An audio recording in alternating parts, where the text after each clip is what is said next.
오늘 말씀, 하나님 말씀 함께 보겠습니다. 열왕기상 11장 26절로 43절까지 말씀 보겠습니다. 열왕기상 11장 26절로 43절까지 함께 교독하시겠습니다. 솔로몬의 신하 르밧의 아들 여로보암이 또한 손을 들어 왕을 대적하였으니 그는 에브라임의 족속인 스레다의 사람이요 그의 어머니의 이름은 수르와이니 과부더라. 그가 손을 들어 왕을 대적하는 까닭은 이러하니라.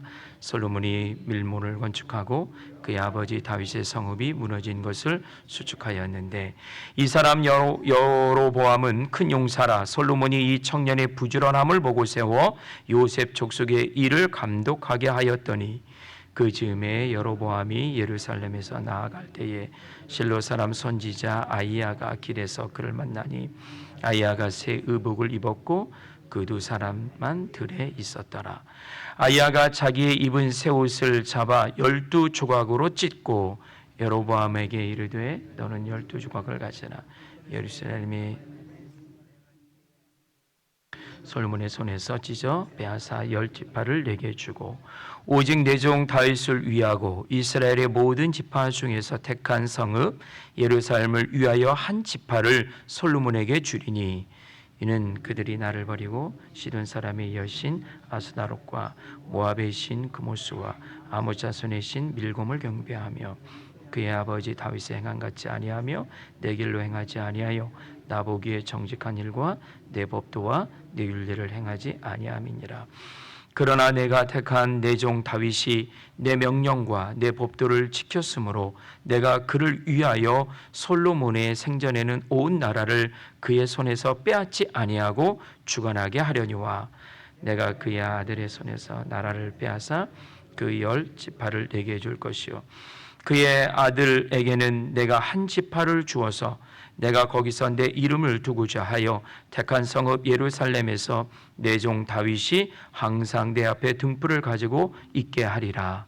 내가 너를 취하리니 너는 내 마음이 원하는 대로 다스려 이스라엘 위에 왕이 되되 내가 만일 내가 명령한 이 모든 일에 순종하고 내 길로 행하여 내 눈에 합당한 일을 하며 내 종 다윗이 행한 같이 내 율례와 명령을 지키면 내가 너와 함께 있어 내가 다윗을 위하여 세운 것 같이 너를 위하여 견고한 집을 세우고 이스라엘을 내게 주리라. 내가 이로 말미암아 다윗의 자손을 괴롭게 할 것이나 영원히 하지는 아니하리라 하셨느니라 한지라.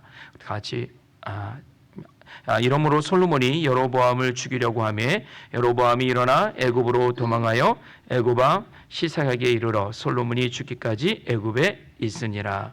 솔로몬의 남은 사적과 그의 행한 모든 일과 그의 죄는 솔로몬의 실록에 기록되지 아니하였느냐. 솔로몬이 예루살렘에서 온 이스라엘을 다스린 날수가 40년이라.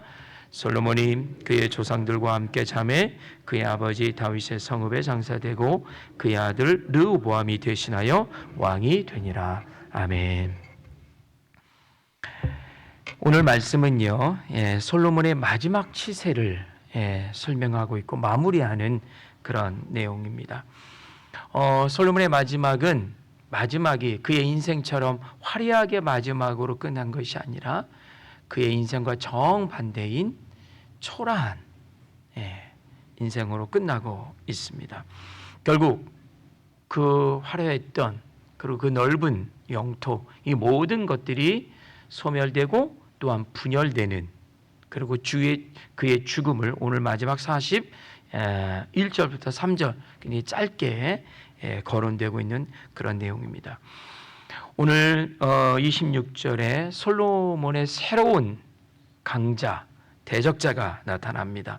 사실 14절부터 25절에 보면 에돔 사람 하닷, 소바 출신 르손이라고 하는 강력한 솔로몬 치세 말년의 대적자가 나타났는데 계속해서 이런 솔로몬을 반대하고 솔로몬의 그 왕자를 위협하는 사람들 중에 거의 결정적인 사람이 드디어 나옵니다. 바로 오늘 본문의 여로보암입니다. 여로보암은 요셉의 자손이라 했어요. 요셉의 자손은 에브라임과 므낫세 이 두 지파를 말하는데, 요셉의 자손 지파 이 두 지파 에브라임과 므낫세는 이스라엘의 북쪽 지역을 장악한 북쪽의 여러 지파 중에서 가장 강력한 힘을 갖고 있었던 그 지파였어요. 그래서 북쪽을 대표하는 지파가 이 에브라임, 므낫세, 특별히 에브라임 지파였어요. 그럼 남쪽을 대표하는 지파는 그렇죠, 다윗과 솔로몬이 속해 있는 유다 지파, 이 유다 지파가 있었던 거예요. 자, 그런데 솔로몬이 이 여로보암을 어려서부터 보았어요. 그가 참 성실하고 부지런했다. 오늘 본문은 얘기했는데 그의 또 용맹함을 보았어요. 그래서 그 여로보암을 북쪽에 있는 모든 일을 관장하는 일을 그에게 맡겼어요. 여로보암은 에브라임 지파 중에 한 사람이었습니다. 자, 솔로몬 치세에서 가장 위협적이고 남유다 예루살렘에서 가장 멀리 떨어져 있는 에브라임, 이쪽에서 많은 사람들이 반란을 일으키고 문제를 일으켰어요. 그 이유는 단순해요. 많은 노동력을 거기 갖다 썼고 많은 세금을 그 땅에서부터 걷었기 때문에 그 북쪽에 있는 에브라임과 므낫세 사람들이 굉장히 불만이 많았어요. 그런데 이 모든 일을 여로보암에게 맡겼다는 거예요. 에브라임 지파에 소속된 가문의 사람에게 이걸 맡겼다는 거예요. 그가 북쪽 사람임에도 불구하고 그에게 북쪽 지역을 맡겼다는 거예요. 이거는요, 쉽게 얘기하면 뭐 아니면 뭐예요? 토예요. 둘 중에 하나예요. 근데 솔로몬이 여로보암에게 북쪽 지역을 맡겼다는 얘기는 그만큼 그에게 무엇이 있었다? 신뢰가 있었다는 거예요. 그래서 여로보암, 너만큼은 비록 그 지역의 출신이지만, 북쪽 지역의 출신이지만 내가 너를 믿는다. 그러니 이 지역을 관장해라 라고 했던 거예요. 하지만 결과는 어떻게 됐습니까? 여로보암이 솔로몬 말년에 북쪽 세력을 통합해서 솔로몬을 대적하는 강력한 새로운 힘의 사람이 되었어요. 여기서 또 한 사람이 나옵니다. 하나님의 선지자 아이야예요. 오늘 아이야가 그 여로보암하고 단둘이 들에서 만나는 장면이 오늘 본문에 나오죠. 이 아이야는 또 어떤 사람이냐? 북쪽 지역을 대표하는 에브라임 가문의 제사장의 후손이었어요. 그러니까 북쪽에서 활동하는 그런 선지자, 예언자라고 했던 거예요. 또한 이 아이야는 솔로몬과 그의 아들 르호보암 시대까지 강력한 영향력을 끼치는 영적인 선지자, 그런 지도자였다라고 말씀드릴 수 있습니다. 다윗 시대에 영향력을 끼쳤던 선지자는 나단이었죠. 나단과 같은 급의 선지자 아이야였다라고 합니다. 혹자는 이 아이야가 북쪽 지역의 출신이다 보니 여로보암과 마음을 맞춰 합해서 솔로몬에게 반기를 들었다, 이렇게 혹자는 또 얘기하고 있는데 사실 그렇지 않아요. 이 아이야는 하나님의 사람으로 하나님 말씀을 대언하는 사람이었고, 그는 솔로몬의 아들 르호보암이라고 오늘 마지막 43절에 나오는데, 이 르호보암 시대까지 유다에서 선지자 활동을 하면서 그에게 하나님의 말씀을 전했던 그런 선지자였다라고 하는 것입니다. 자, 어찌됐든 이 아이야가 여로보암을 만나서 새로운 예언을 하는 게 31절부터 32절까지 말씀입니다. 31절에 한번 말씀을 보면요, 여로보암에게 이르되 너는 10조각을 가지라. 이스라엘 하나님 여호와의 말씀이 내가 이 나라를 솔로몬의 손에서 찢어 빼앗아 10지파를 내게 주고, 32절 계속해서 함께 보면요, 오직 내 종 다윗을 위하고 이스라엘 모든 지파 중에서 택한 성읍 예루살렘을 위하여 한 지파를 솔로몬에게 주리니 라고 하는 아주 극단적인 예언을 이 아이야가 하고 있습니다. 아이야가 입었던 옷을 벗어서 12조각으로 찢습니다. 그리고 10조각을 여로보암에게 주어요. 그리고 이 10조각을 주고 나머지 2조각은 너에게 줄 수 없어. 이건 하나님이 솔로몬에게 그대로 남기라 하셨다라고 하면서 10조각을 여로보암에게 주면서 이스라엘의 12지역, 12지파를 상징하죠. 12지역을 너에게 맡긴다. 그리고 나머지 한 조각은 솔로몬에게 주는데 한 조각은 베냐민 지파를 의미하죠. 남유다와 베냐민 이 두 지파는 그냥 솔로몬 자녀에게 자손에게 주겠다라고 합니다. 그런데요, 이 36절 같이 한번 읽겠습니다. 36절 함께 읽겠습니다. 그의 아들에게는 내가 한 지파를 주어서 내가 거기서 내 이름을 두고자 하여 택한 성읍 예루살렘에서 내 종 다윗이 항상 내 앞에 등불을 가지고 있게 하리라. 저는 이 말씀을 쭉 보면서 이 36절에 딱 말씀을 준비하면서 멈추게 되었어요. 그리고 제 마음을 36절이 사로잡았어요. 그 이유는 무엇이냐면요, 택한 예루살렘 내 종 다윗이 항상 내 앞에 하나님의 성전이 예루살렘에 있잖아요. 다윗이 준비해서 솔로몬이 지었잖아요. 그 성전에서 하나님을 위한 등불이 끊쳐지지 않도록 하기 위해서 그 한 지파, 그 땅은 그냥 솔로몬에게 어떻게 계속 물리겠다. 그의 자손에게 계속 물리겠다라고 하는 내용이에요. 성전 중심, 다윗과의 약속을 지키는 마지막 하나님의 마음, 하나님의 고민, 하나님의 아픔이 오늘 36절에 고스란히 담겨져 있는 거예요. 하나님의 마음이 담겨져 있어요. 내가 다윗에게 약속했잖아. 내가 다윗을 복주고 그의 자손에게 영원히 왕자를 물려주겠다고 약속했는데 다윗 아들 바로 그 다음 때에서부터 이 약속이 깨지기 시작하는 그 아픔을 하나님이 몸소 겪으신 거예요. 그리고 이 다윗과 한 약속 어떻게 하지? 하나님이 고민하시기 시작하는 거죠. 마음 같아서는 다 그냥 여로보암에게 주어서 새로운 왕국을 건설하고 싶다 하셨겠지만 하나님은 누구를 생각하고 있다고요? 다윗을 생각한 거예요. 유일하게 다윗 하나를 생각한 거예요. 그와 약속한 그 약속을 생각하고 계시는 거예요. 기억하고 계시는 거예요. 하나님은 신실하신 하나님이십니다. 아멘. 왜 신실하시냐면 하나님은 당신이 하신 약속은 반드시 지키시기 때문에 그분은 신실하신 하나님이십니다. 하나님은 한결같으십니다. 하나님은 복잡하지 않아요. 하나님은 당신 스스로는 복잡하실 수 있어요. 왜? 이 인생들을 어떻게 할까 고민하시면서 복잡하실 수 있어요. 근데 우리는 그 하나님의 마음을 알 수 없어요. 그러나 하나님은 우리 인생들을 향해서 너무너무 단순하고 심플하세요. 어떻게? 하나님의 뜻을 기억해라. 그리고 그것을 행하라. 그리고 나의 뜻을 세워라. 그러면 내가 나의 뜻을 기억하고 행하고 세우는 그에게 그의 삶을 견고케 할 것이다. 반대로 내 말씀을 기억하지 못하고 행하지 않고 세우지 않는 자에는 그렇죠. 그의 삶이 견고하지 않을 것이다. 하나님은 우리를 향해서 단순하십니다. 간단하게 얘기하세요.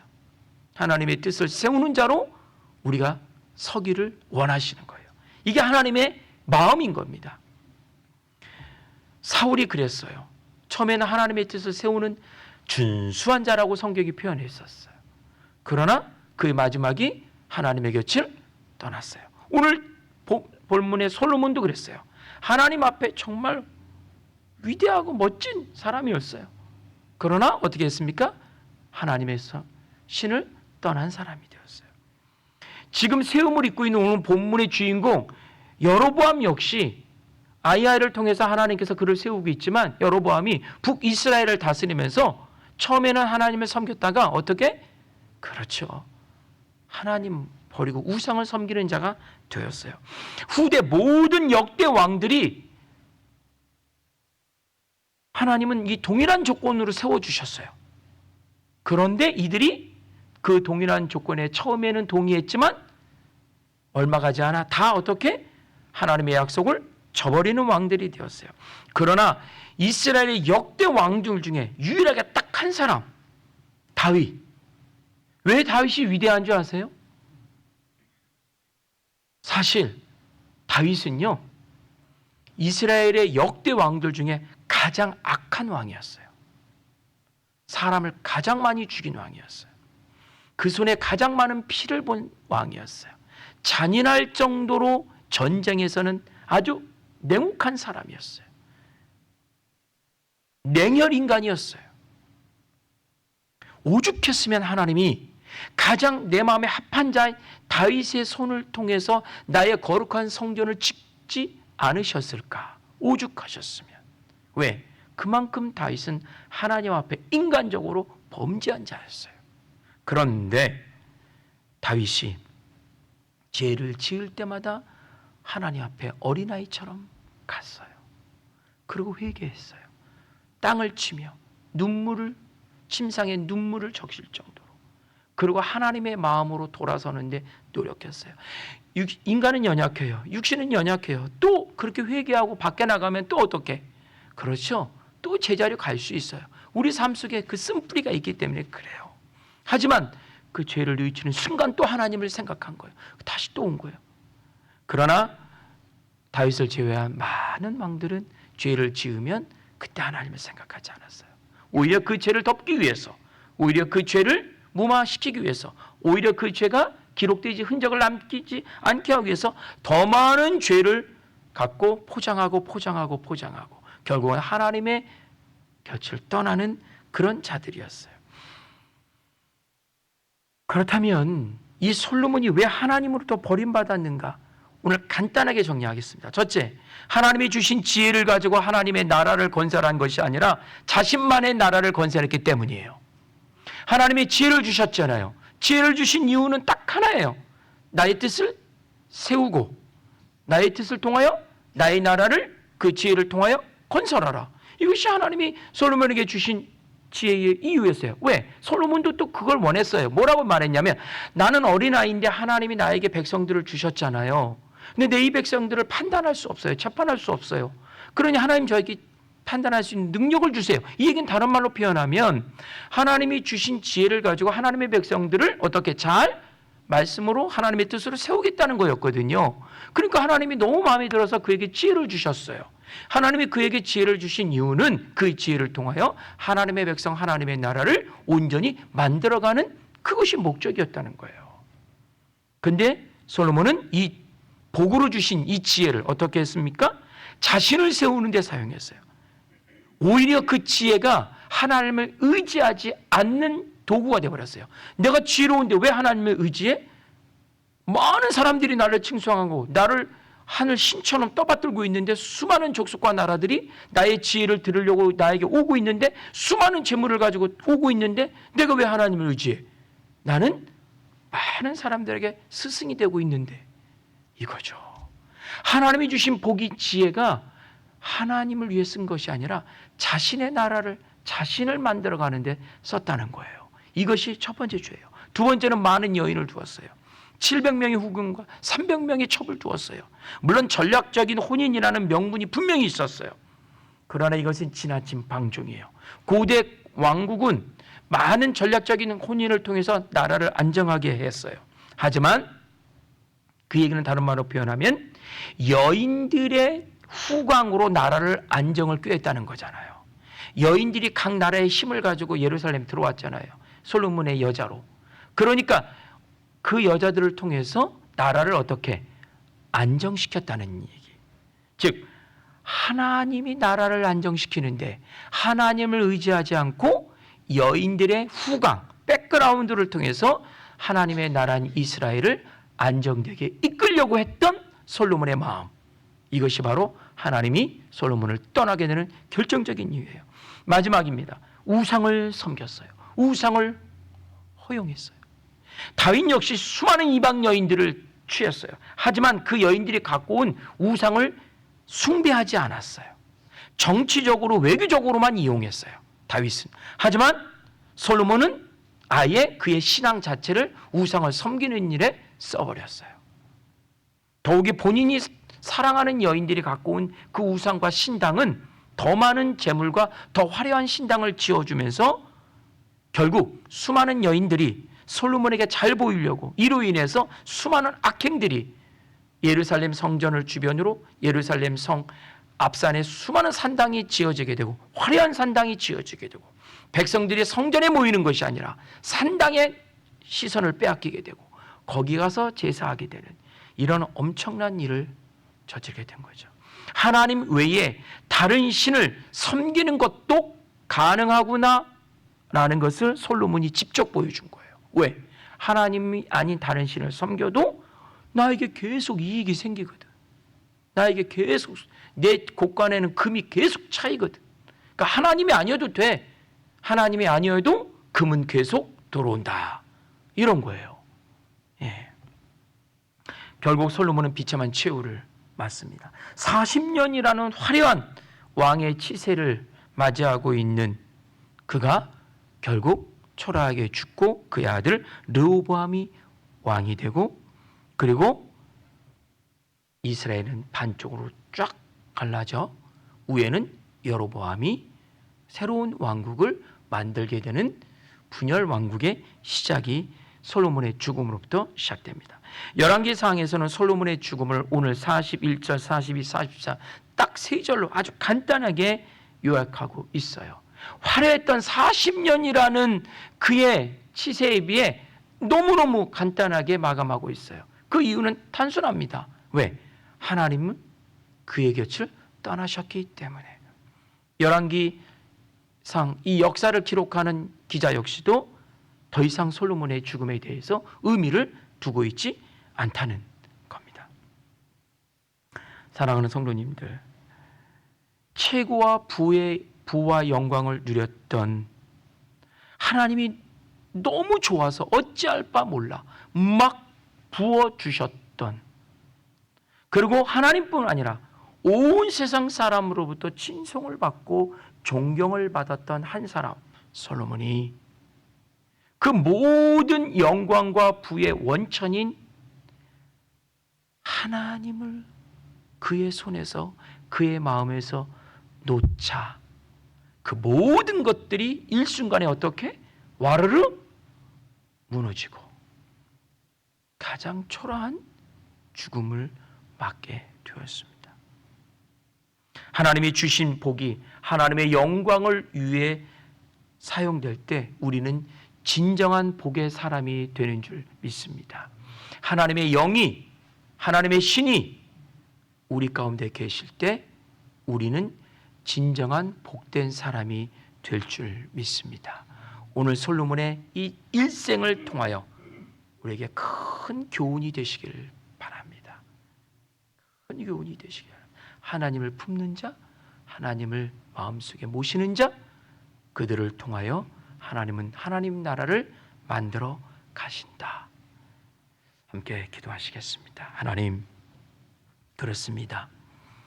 40년이라는 화려한 인생, 그 마지막은 너무나도 초라하고 그 죽음의 자리에서 그 왕국이 분열되는 것을, 그런 소리를 듣고 그런 대적자들을 보는 솔로몬이 되었습니다. 하나님, 진정한 복이 무엇일까요? 오늘 말씀을 통하여 하나님이 없이는 복을 이야기할 수 없고, 하나님이 없이는 그 무엇도 다 모래 위에 짓는 하나님 허망한 그 무엇에 불과합니다. 우리가 하나님 앞에서 복된 인생이 되기 위해 세상 것 다 잃어버리고 세상 것 다 내려놓아도 오직 하나님만을 붙잡는 거룩한 인생들이 되게 하여 주옵소서. 진정한 복의 사람이 되게 하여 주옵소서. 감사하며 예수님 이름으로 기도드립니다.